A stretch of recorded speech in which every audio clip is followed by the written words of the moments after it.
Madaniyat tarmağında jana başkalar jeke işker bolup şаарыбызда ар түрдүү тармактарда эмгектенип келе жатышат. Шаарыбызда оолган ардагерлердин кеңеш өздөрүнүн эң жакшы үзүрлүк ишмердүүлүгүн жүргүзүп келатышат.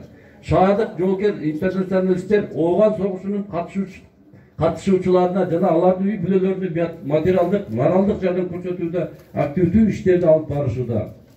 Бүгүнкү салтанаттын катышуучулары, sizler de урматтуу Afgan согушунун ардагерлери, sizler de өзүмдүн жана Элек райондук бириккен аскер комиссариятынын өздүк курамынын атынан куттуктап койгонго уруксат этиңиздер.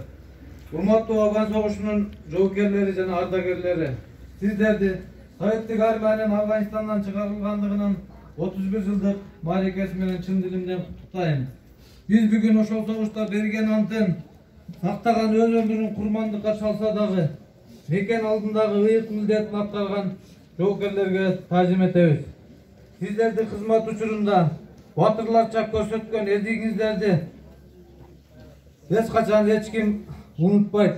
Урматтуу жоокер интернационалчылар, бардыгыңыздарга чың ден соолук, бакыт таалай, бакубатчылык каалаймын.